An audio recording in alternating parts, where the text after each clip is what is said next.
Hi అండి. అందరూ ఎలా ఉన్నారు? బాగున్నారా? ఈరోజు పాప లంచ్ బాక్స్‌లోకి పునుగులైతే వేస్తున్నాను.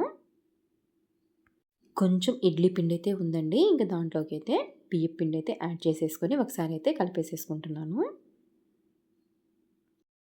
నేనైతే మైదా వాడనండి. ఎక్కువగా ఎప్పుడో ఒకసారి అయితే వాడతాను.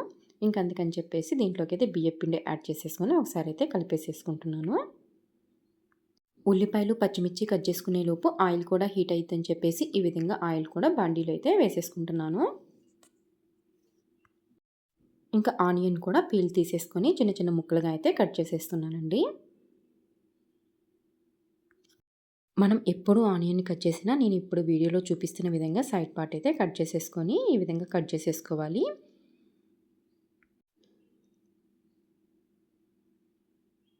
ఈ విధంగా ఆనియన్ కూడా కట్ చేసేసుకున్నాం కదా! ఇప్పుడు పిండిలో అయితే కలిపేసేస్తున్నాను. పిండి తక్కువగా ఉన్నా ఉల్లిపాయలు ఎక్కువగా ఉంటే టేస్ట్‌గా ఉంటాయి అని చెప్పేసి ఎక్కువ ఉల్లిపాయలు అయితే వేసాను. ఇంక దీంట్లోకి కొంచెం జీలకర్ర కూడా వేసేసి కొంచెం కారం కూడా వేసానండి. అదే విధంగా ఒక పచ్చిమిర్చిని కూడా కట్ చేసి వేస్తున్నాను.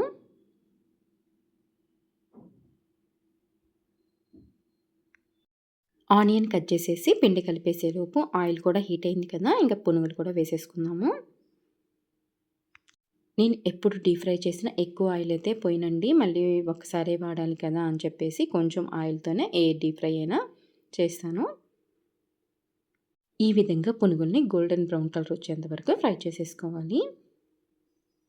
పాప ఎప్పుడు నేను పునుగులు చేసినా కూడా చిన్న చిన్న పునుగులు వెయ్యని చెప్పేసి అడిగిద్ది.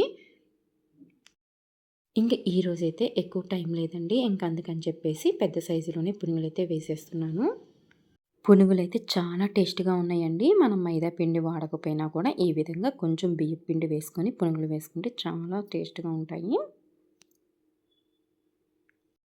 ఇంకా పునుగులకి కాంబినేషన్‌గా చట్నీ కూడా వేసేసాను. ఇంకా పాపకైతే బాక్స్ కూడా పెట్టేసేసాను. ఇంకా స్కూల్‌కైతే వెళ్ళిపోయింది.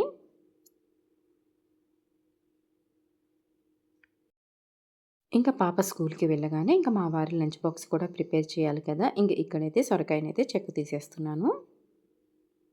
సొరకాయ పచ్చడి చేయటానికి. సొరకాయనైతే పీల్ తీసేసుకున్నాక ఈ విధంగా చిన్న చిన్న ముక్కలుగా అయితే కట్ చేసేస్తున్నాను. నేను ఏ పచ్చడి చేసినా కూడా టమాటా ఉంటే మాత్రం టమాటా కూడా వేసి చేస్తాను. టేస్ట్ అయితే చాలా బావుంటది. ఈ విధంగా టమాటాని కూడా కట్ చేసేసుకున్నాను. అదే విధంగా ఒక ఉల్లిపాయను కూడా పీల్ తీసేసుకొని ఈ విధంగా చిన్న చిన్న పీసెస్‌గా అయితే కట్ చేసేసుకున్నాను. ఇప్పుడు స్టవ్ వెలిగించుకొని బాండీ పెట్టేసేసుకొని ఒక 4, 5 పచ్చిమిర్చినైతే వేయించుకుంటున్నాను. వెజిటేబుల్స్‌తో పాటు పచ్చిమిర్చి వేయటం కంటే ఈ విధంగా ముందుగా కొంచెం ఫ్రై చేసేసుకొని పచ్చిమిర్చి తర్వాత ఇయన్నిటిని వేసుకుంటే టేస్ట్ అయితే చాలా బాగుంటది పచ్చడి. పచ్చిమిర్చి కొంచెం వేగాక మనం ముందుగా కట్ చేసేసుకున్న సొరకాయి, ఆనియన్ను, టమాటాను కూడా వేసేసుకోవాలి.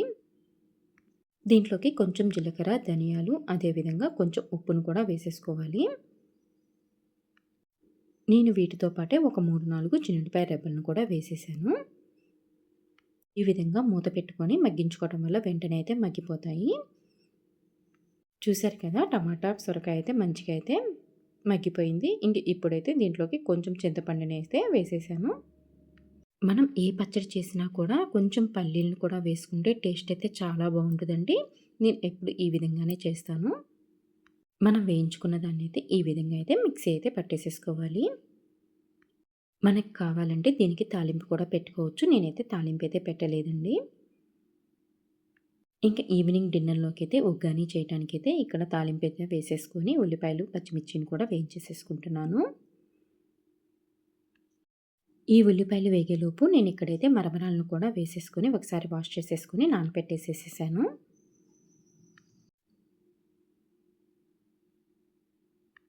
ఇంకా ఉల్లిపాయలు వేగిపోయినాయి కదా! మరమరాలు కూడా దాంట్లోకైతే వేసేసి ఒకసారి అయితే కలిపేసేస్తున్నాను. మరమరాలు వేయకముందే నేను ఉల్లిపాయలోని ఉప్పు, కారం, పసుపు వేసుకొని కలిపేసేసాను.